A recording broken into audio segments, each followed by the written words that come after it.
Lo pernah denger ini nggak cerita tentang Three Identical Strangers? Three Identical Strangers. Jadi ada cerita tentang orang yang strangers, tidak saling kenal, tapi mereka identik, kembar.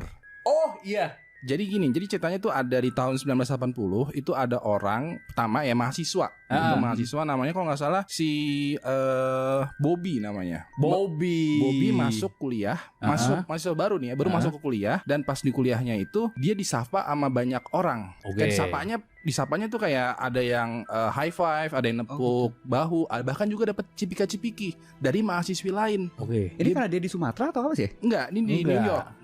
Iya. Ini bukan karakter dari Broken String sebagian yang dia omongin kan? Bukan ya, bukan. Katanya Bobby tadi, bukan. Bukan juga ya.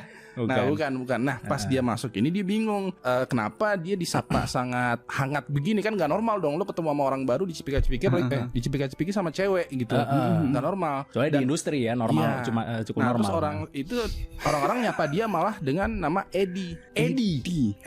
Nah dia bingung, nama gua kan Bobby bukan Eddie. Nah ada lagi orang muncul, lo kayaknya mirip sama teman gua namanya Eddie deh. Ditemuin deh tuh Bobby dan Eddie, pas ketemu mereka sama mukanya.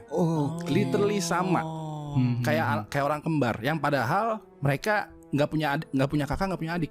Oke. Kembar. Nah terus bingung dong, kalau bisa sama kayak gua, semuanya sama. Dan akhirnya kan viral tuh ceritanya. Tahu-tahu si Bobby nemu lagi telepon, kayaknya gua orang yang sama kayak lo deh. Muncul lagi namanya si David, yang 3 orang sama, literally sama. Ini cerita nyata tapi. Cerita nyata.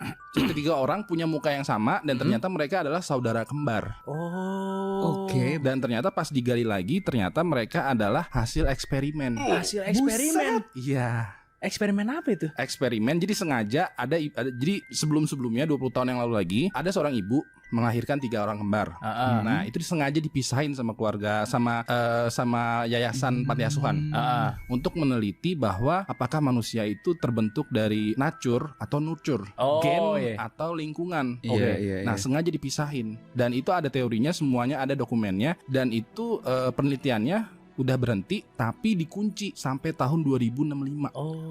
Oke. Jadi baru bisa dibuka lagi tahun 2065 nanti. Karena sengaja dari tahun 80. Iya, dari tahun 80 sengaja supaya bisa dibuka, karena supaya semua orang yang jadi subjek penelitian eksperimen atau konspirasi ini udah mati. dan itu ada sekarang ditungguin itu.